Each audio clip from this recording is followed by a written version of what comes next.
माता दी भक्तों, माँ कालरात्रि आप सभी पर अपनी करुणा दृष्टि बनाए रखें। आज नवरात्रि के 7वें दिन सुनिए माँ कालरात्रि की संपूर्ण कथा। कथा से पहले आइए हम सभी माँ कालरात्रि का ध्यान करें। माँ कालरात्रि की 4 भुजाएं हैं। ऊपर की दाहिनी भुजा से माँ भक्तों को वर प्रदान करती है, निचली दाई भुजा से अभय देती है, जबकि बाई भुजाओं में माँ खड्ग और कटीला मूसल धारण करती है। माँ कालरात्रि के केश खुले हुए हैं और गले में बिजली की माला शोभा पा रही है। ऐसा लगता है मानो बिजली चमक रही हो। क्रोध में माँ की नासिका से अग्नि की ज्वालाएं निकलती रहती हैं। माँ कालरात्रि गर्दभ यानी गधे की सवारी करती है।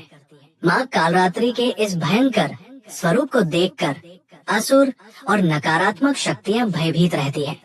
लेकिन माता कालरात्रि अपने भक्तों पर परम अनुकंपा दर्शाने वाली है। भक्तों के लिए सुलभ और ममतामयी होने के कारण माता को शुभंकरी भी कहा जाता है। श्री दुर्गा सप्तशती में महिषासुर नाम के दैत्य के वध के समय माँ भद्रकाली की कथा का वर्णन मिलता है कि युद्ध के समय महा भयानक दैत्य समूह देवी को रणभूमि में आते देखकर उनके ऊपर ऐसे बाणों की वर्षा करने लगा मनो बादल मेरुगिरी के शिखर पर पानी की धार बरसा रहा हो। तब देवी ने अपने बाणों से उस बाण समूह को अनायास ही काटकर उसके घोड़े और सारथियों को भी मार डाला। साथ ही उसके धनुष और अत्यंत ऊंचे ध्वजा को भी तुरंत काट गिराया। धनुष कट जाने पर उसके अंगों को अपने बाणों से बीध डाला और भद्रकाली ने शूल का प्रहार किया। उससे राक्षस के शूल के सैकड़ों टुकड़े हो गए और वह महादैत्य प्राणों से हाथ धो बैठा। इसी प्रकार चंड और मुंड के वध के लिए माँ विकराल मुखी काली प्रकट हुई। मार्कंडेय ऋषि कहते हैं कि इसके बाद शुंभ की आज्ञा पाकर वे चंड मुंड आदि दैत्य चतुरंगिणी सेना के साथ अस्त्र शस्त्रों से सुसज्जित होकर चल पड़े। फिर गिरिराज हिमालय के स्वर्णमय ऊंचे शिखर पर पहुंचकर उन्होंने सिंह पर बैठी देवी को देखा। उन्हें देखकर दैत्य लोग तत्परता से उन्हें पकड़ने का प्रयास करने लगे। तब देवी अंबिका ने उन शत्रु के प्रति बड़ा क्रोध किया। उस समय क्रोध के कारण उनका मुख काला पड़ गया, ललाट में भौहें टेढ़ी हो गई और वहीं से तुरंत विकराल मुखी काली प्रकट हुई, जो तलवार और पाश लिए हुए थी। वे विचित्र खड़वांग धारण किए और चीते के चर्म की साड़ी पहने नर मुंडों की माला से विभूषित थी। उनके शरीर का मांस सूख गया था, केवल हड्डियों का ढांचा था, जिससे वे अत्यंत भयंकर जान पड़ती थी। उनका मुख बहुत विशाल था, जीभ लपकाने के कारण वो और भी डरावनी लग रही थी। उनकी आंखें भीतर को धंसी हुई और कुछ लाल थी। वे अपनी भयंकर गर्जना से संपूर्ण दिशाओं को गुंजा रही थी। बड़े बड़े दैत्यों का वध करती हुई वे कालिका देवी बड़ी तेजी से दैत्यों की उस सेना पर टूट पड़ी और उन सबको खाने लगी। तीनों लोकों में राक्षस, शुंभ, निशुंभ और रक्तबीज दैत्य ने हाहाकार मचा रखा था। सभी देवता गण चिंतित थे। सभी देवी देवता मिलकर भगवान शिव के पास गए और रक्षा की प्रार्थना की। तब महादेव ने माँ पार्वती से असुरों का संहार कर अपने भक्तों की रक्षा करने के लिए कहा। इसके बाद माता पार्वती ने दुर्गा जी का रूप धारण किया और शुंभ निशुंभ का वध कर दिया। अब देवी के सामने असली चुनौती राक्षस रक्तबीज ने पेश की। जैसे ही माँ दुर्गा रक्तबीज को मारती और उसके खून की बूंदें धरती पर गिरती, वैसे ही उसके ही जैसे लाखों रक्तबीज पैदा हो जाते, जिससे माता क्रोधित हो गई। उनका वर्ण श्यामल हो गया और इसी स्वरूप से माँ कालरात्रि का प्रकट हुआ। दैत्य रक्तबीज एक ऐसा दानव था जिसे ये वरदान मिला हुआ था कि जब जब उसके रक्त की एक बूंद भी धरती पर गिरेगी, तब हर बूंद से एक नया रक्तबीज जन्म ले लेगा, जो कि रूप और शक्ति में उसी के समान होगा। ऐसे में माँ कालरात्रि ने रक्तबीज की गर्दन काटकर उसे खप्पर में रख लिया, ताकि रक्त की बूंदें नीचे न गिरे और उसका सारा खून पी गई। और इस प्रकार देवी ने रक्तबीज की एक भी रक्त की बूंद धरती पर नहीं गिरने दी। रक्तबीज दैत्य के रक्त से उत्पन्न हुए जितने भी रक्तबीज थे, वे सब माँ की जिह्वा पर उत्पन्न होते गए और माँ उन सबको भक्षण करती गई। इस प्रकार रक्तबीज दैत्य शक्तिहीन हो गया और फिर माँ काली ने रक्तबीज का वध कर दिया। इस प्रकार माँ काली सदैव अपने भक्तों की रक्षा के लिए तत्पर रहती है। प्रेम से बोलिए, माँ काल रात्रि की जय। प्रिय श्रोताओं, अब आपको सुनाते हैं माँ वैष्णवी देवी की कथा। त्रेता युग में जब पृथ्वी पर रावण, खरदूषण, त्रिशरा, ताड़का आदि राक्षसों ने अपने अत्याचारों से धर्मात्मा साधु सज्जनों का भी जीना दुर्लभ कर दिया था, अत्याचार प्रारंभ कर दिया था और सर्वत्र आसुरी प्रवृत्तियों का ही बोलबाला था। उस समय भगवती महाकाली, महालक्ष्मी तथा महासरस्वती, सावित्री एवं गायत्री आदि महाशक्तियों ने एक स्थान पर एकत्र होकर पृथ्वी पर धर्म की रक्षा के लिए अपने सम्मिलित तेज से एक दिव्य शक्ति को जन्म देने का निश्चय किया। फलस्वरूप उसी समय इन सभी देवियों के शरीर से तेज की एक एक किरण ने निकलकर एक स्थान पर संयुक्त हो एक सुंदर दिव्य बालिका का स्वरूप धारण कर लिया। उस दिव्य बालिका ने प्रकट होकर महाशक्तियों से पूछा, आपने मुझे किसके लिए उत्पन्न किया है? मेरा क्या नाम है और मुझे क्या करना होगा? ये सुनकर महादेवियों ने उस दिव्य बालिका से कहा, हे कन्ये, तुम्हारा नाम वैष्णवी है। पृथ्वी पर धर्म की रक्षा के उद्देश्य से हमने तुम्हें प्रकट किया है। अब तुम दक्षिण भारत में रत्नाकर सागर के घर में पुत्री बनकर प्रकट हो। वहाँ तुम भगवान विष्णु के अवतार भगवान श्री रामचंद्र जी की पत्नी सीता का रावण द्वारा हरण करने पर उनकी रक्षा करना। इसके बाद तुम वैष्णव धर्म का प्रचार करना और अपनी आत्म प्रेरणा के अनुसार सब कार्यों को करना। इस घटना के कुछ समय बाद उस कन्या ने रत्नाकर सागर के घर में जन्म लिया। वहाँ उनका नाम वैष्णवी रखा गया। वैष्णवी ने अल्पायु में ही अपने रूप, गुण और अलौकिक शक्तियों से चमत्कृत करना आरंभ कर दिया। कुछ ही दिनों में उस दिव्य कन्या की प्रसिद्धि दूर दूर तक फैल गई। सहस्त्रों व्यक्ति रत्नाकर सागर के यहाँ उस कन्या के दर्शनों के लिए आने जाने लगे। कुछ समय बाद वह दिव्य कन्या अपने पिता से आज्ञा प्राप्त कर समुद्र तट के एक निर्जन प्रांत में कुटी बनाकर रहने लगी। वहाँ हर समय श्री रामचंद्र जी का ध्यान स्मरण करना ही उसका मुख्य कार्य था। उसकी तपस्या को देखकर सूर्यनारायण ने उसे एक दिव्य कमंडल भेंट किया। जब भगवान विष्णु ने श्री रामचंद्र जी के रूप में अयोध्या में अवतार लिया और वे अपने पिता राजा दशरथ की आज्ञा से वनवासी हुए, उस समय वो कन्या वैष्णवी समुद्र तट पर अपनी कुटिया में समाधि लगाए हुए श्री रामचंद्र जी के आगमन की प्रतीक्षा कर रही थी। रावण के द्वारा सीता जी का हरण कर लिया जाने पर श्री रामचंद्र जी वानर और भालवों की सेना को साथ लेकर जब लंका जाने के लिए समुद्र तट पर पहुँचे तो वहाँ उन्होंने उस समाधिमान कन्या को भी देखा। श्री रामचंद्र जी उसकी कुटिया में गए। रामचंद्र जी के पहुँचने से वैष्णवी की समाधि भंग हो गई। रामचंद्र जी को अपने सम्मुख देखकर उसे अत्यंत प्रसन्नता हुई। विधिवत स्वागत सत्कार करने के बाद उसने श्री रामचंद्र जी की स्तुति प्रार्थना की। जब रामचंद्र जी ने उस कन्या से तपस्या करने का कारण और उसका परिचय पूछा तो उसने उत्तर दिया, हे प्रभु, मैं रत्नाकर सागर की पुत्री वैष्णवी हूँ।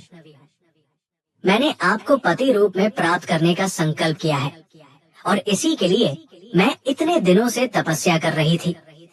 अब कृपा करके आप मुझे अपनी पत्नी के रूप में स्वीकार करें। ये सुनकर रामचंद्र जी ने कहा, हे सुंदरी, अपने इस अवतार में मैंने एक पत्नी व्रत होने का संकल्प धारण किया है, फिर भी तुम्हारी तपस्या का फल तुम्हें प्राप्त होगा। अतः मैं ये शर्त रखना चाहता हूँ कि रावण का वध करने के उपरांत मैं किसी दिन तुम्हारी इस कुटिया पर वेश बदल कर आऊंगा। उस समय यदि तुम मुझे पहचान लोगी तो मैं तुम्हें पत्नी के रूप में ग्रहण कर लूंगा। इतना कहकर श्री रामचंद्र जी वहाँ से चले गए और वैष्णवी पहले की तरह समाधस्थ हो गई। रावण का वध करने के बाद जब श्री रामचंद्र जी अयोध्या वापस लौट आए तो एक रात स्वप्न में उन्होंने उस समुद्र तट वासिनी कन्या को देखा और उस स्वप्न के कारण श्री राम जी को अपने दिए हुए वचन की याद आई। फलतः एक दिन वे अपने भाई लक्ष्मण जी के साथ एक वृद्ध साधु का वेश बनाकर वैष्णवी की कुटिया में पहुँचे। उस रूप में वैष्णवी उन्हें पहचान नहीं पाई। तब रामचंद्र जी ने स्वयं ही अपना परिचय देते हुए कहा, हे देवी, देव को ये स्वीकार नहीं है कि वो मेरे संकल्प की पूर्ति न होने दे। इस अवतार में मैं एक पत्नी व्रत ही रहना चाहता था। इस कारण तुम मुझे इस बदले हुए वेश में नहीं पहचान सकी। इसमें तुम्हारा कोई दोष नहीं है, विधाता का विधान ही ऐसा था। जब श्री रामचंद्र जी के मुख से इन शब्दों को सुना तो वैष्णवी अत्यंत दुखी होने लगी और पश्चाताप करने लगी। तब श्री राम जी ने आश्वासन देते हुए कहा, हे कल्याणी, तुम मन में दुखी मत हो। कलयुग में जब मेरा कल की अवतार होगा तब मैं तुम्हें अपनी शक्ति के रूप में ग्रहण करूंगा। उस समय तक के लिए तुम उत्तर भारत में मणिक पर्वत के 3 शिखरों वाले त्रिकुट पर्वत की उस श्रम गुफा में, जिसमें 3 महाशक्तियों का निवास है और शीतल जल सदैव प्रवाहित होता रहता है, जाकर तपस्या करो। वहाँ मेरे सेवक हनुमान, जामवंत, नल नील आदि तुम्हारे प्रहरी रहेंगे। उस स्थान पर सभी लोग तुम्हारे दर्शनों को पहुँचा करेंगे और संपूर्ण भारत में तुम्हारी ख्याति और महिमा फैलेगी। तुम उस क्षेत्र में रहकर आसुरी वृत्ति वाले दुष्ट राजा भैरव का संहार करके धर्म का प्रचार करना। सूर्या राय ने तुम्हें जो दिव्य कमंडल दिया है उससे तुम्हें सब प्रकार के भोजन और कंद, मूल, फल आदि की प्राप्ति होती रहेगी। ये कहकर श्री रामचंद्र जी अयोध्या चले गए। तब वैष्णवी भी त्रिकुट पर्वत पर जाकर निवास करने लगी। वैष्णवी देवी ने उस क्षेत्र में देवी संपत्ति तथा वैष्णव धर्म का प्रचार करना आरंभ कर दिया। कलयुग आने पर उस क्षेत्र में भैरव बलि नामक एक दुष्ट राजा ने सतलुज से लेकर झेलम नदी तक अपना साम्राज्य स्थापित कर लिया। वो आसुरी भावों से संपन्न तथा वैष्णव धर्म का घोर विरोधी था। वैष्णव धर्म के अनुयायियों पर वो तरह तरह के अत्याचार किया करता। उसके कारण उस क्षेत्र के निवासी भगवत भक्तों में हाहाकार मच गया। वैष्णवी देवी ने जब ये हाल देखा तो उन्होंने भैरव बलि के विरुद्ध समस्त वैष्णवों को एकत्र करके भगवत भक्ति के प्रचार का आंदोलन प्रारंभ कर दिया। भगवती के चमत्कारों को देखकर सहस्त्रों व्यक्ति उनके अनुयायी बन गए और भगवती की प्रसिद्धि और चमत्कारों की चर्चा जब भैरव बलि के कानों में पहुंची तब उसने भगवती की परीक्षा लेने का निश्चय किया। फिर एक बार देवी भगवती ने क्षेत्र के निवासियों को एक भंडारा दिया। उस भंडारे में सहस्त्रों व्यक्ति सम्मिलित हुए। देवी ने अपने दिव्य कमंडल में से तरह तरह के स्वादिष्ट भोजन से सभी को संतुष्ट किया। भैरव बलि भी उस भंडारे में गुप्त रूप से सम्मिलित हुआ था। उसने जब देवी के चमत्कार और सौंदर्य को देखा तो वो उन पर मोहित हो गया और उसने मन ही मन निश्चय कर लिया कि मैं तो इस सुंदरी को ही अपनी पत्नी बनाऊंगा। वहाँ से लौटकर भैरवली ने अपने दूत के द्वारा भगवती के पास ये समाचार भिजवाया कि राजा भैरव बलि तुम्हारे साथ विवाह करना चाहते हैं, इसलिए तुम उनके प्रस्ताव को स्वीकार कर लो। भगवती ने इस प्रस्ताव को ठुकराते हुए दूत को उत्तर दिया कि भैरव बलि अत्याचारी तथा अधर्मी है और मैं उसका सर्वनाश करके रहूंगी। दूत के मुख से भगवती के कहे हुए इन शब्दों को सुनकर भैरव बलि अत्यंत क्रोधित हो गया। उसने अपनी सेना लेकर भगवती से युद्ध करने का निश्चय किया। उधर भगवती ने भी अपने सैनिकों की रचना कर भैरव बलि को दंड देने की ठान ली। कुछ समय बाद भैरव बलि के सैनिकों ने भगवती के ऊपर आक्रमण कर ही दिया। भगवती ने उसकी सेना को मार भगाया और उसके बाद वे स्वयं माई देवा नामक स्थान से हटकर भूमिका अर्थात भूमि नामक स्थान पर चली गई। भैरव बलि ने भूमिका में भी अपनी एक सैनिक टुकड़ी को भेजा तो देवी ने उसे भी पराजित कर दिया। उन्हीं दिनों देवी ने रियासी और सलाल नामक स्थानों को भैरव बलि के राज्य से मुक्त करवा लिया। भूमिका के बाद देवी ने चरण पादुका नामक स्थान पर अपना शिविर लगाया। वहाँ से चलकर आदि कुमारी नामक स्थान पर वे कुछ दिनों तक रही। आदि कुमारी में भगवती ने अपने सैनिकों का जल कष्ट दूर करने के लिए एक सूखे तालाब को सुस्वादु जल से परिपूर्ण कर दिया, जो अभी तक विद्यमान है। भैरव बलि ने अपने सैनिकों के साथ इस स्थान पर तीनों ओर से चढ़ाई कर दी। इस स्थान पर जो भयंकर युद्ध हुआ उसमें भैरव बलि के असंख्य सैनिक और सेनापति हताहत हुए। इसके बाद भगवती ने गर्भ गुफा में अपना डेरा डालकर युद्ध का संचालन किया। परिणाम स्वरूप इस क्षेत्र में भैरव बलि और भगवती के सैनिकों में कदम कदम पर युद्ध होने लगे। आदि कुमारी के बाद सांझी छत और भैरव टाप पर भैरव बलि को इतनी बड़ी पराजय मिली कि कुछ दिनों के लिए उसे युद्ध बंद करना पड़ा। इसी बीच भगवती ने कितवार, रामनगर तथा भद्रवाह आदि अनेकों स्थानों को भैरव बलि के साम्राज्य से मुक्त कराकर वहां पर अपना शासन स्थापित कर लिया और करथला, पिंगला, राजेश्वरी आदि देवियों को इन स्थानों का शासन करने के लिए नियुक्त कर दिया। भैरव बलि के साम्राज्य में केवल सतलुज का क्षेत्र बच गया। कुछ दिनों के बाद युद्ध बंद रखकर उसने एक बार फिर से नए सिरे से अपनी सेना संगठित की। इस बीच भगवती उस गुफा में जाकर निवास करने लगी थी, जिसे आजकल वैष्णो देवी दरबार की पवित्र गुफा कहा जाता है और जिसमें रहकर तपस्या करने के लिए रामचंद्र जी ने भगवती को आदेश दिया था। कुछ समय बाद भैरव बलि ने अपनी सेना इकट्ठी करके उस गुफा पर आक्रमण कर दिया। जिस समय उसने गुफा के भीतर प्रवेश करना चाहा, उसी समय भगवती ने अपने चक्र द्वारा उसका सिर काट डाला और चक्र से कटा हुआ भैरव बलि का मस्तक उस स्थान से लगभग 2 किमी की दूरी पर जा गिरा और वो वही गुफा के दरवाजे पर पड़ा रहा।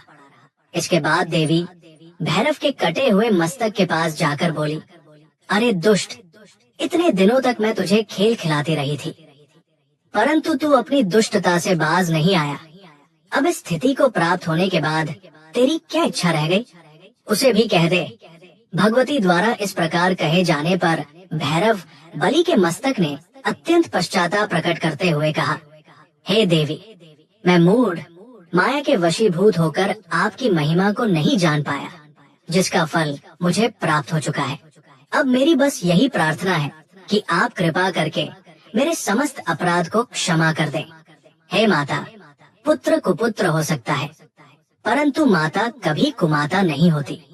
आप मुझे अपनी शरण में जानकर सद्गति प्रदान करें और हे माते, ऐसा आशीर्वाद दे जिससे मुझ पापी को इस संसार में भी यश की प्राप्ति हो सके। भैरव के इस विनीत वचनों को सुनकर भगवती वैष्णवी ने दयालु होकर उससे कहा, हे भैरव, तुम्हारी आसुरी भावना अब नष्ट हो चुकी है और तुमने शुद्ध आत्मा से प्रायश्चित प्रकट करके मुझसे प्रार्थना भी की है। मैं तुम्हें ये वर देती हूँ कि भविष्य में मेरी पूजा के लिए जो लोग इस स्थान पर मेरे दर्शनों के लिए आएंगे, वे तुम्हारी भी पूजा करेंगे और वे मेरे दर्शनों के बाद तुम्हारे भी दर्शन करेंगे। इससे उनकी यात्रा सफल होगी और जो लोग तुम्हारे दर्शन नहीं करेंगे, उनकी यात्रा सफल नहीं होगी।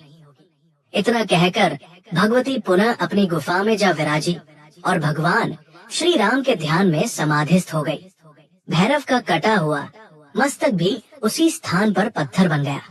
भैरव का जो धड़ माता की गुफा के दरवाजे पर गिरा था, वो भी पत्थर का हो गया। जिस स्थान पर भैरव का मस्तक गिरा था, वहाँ पर इन दिनों भैरव का मंदिर बना हुआ है।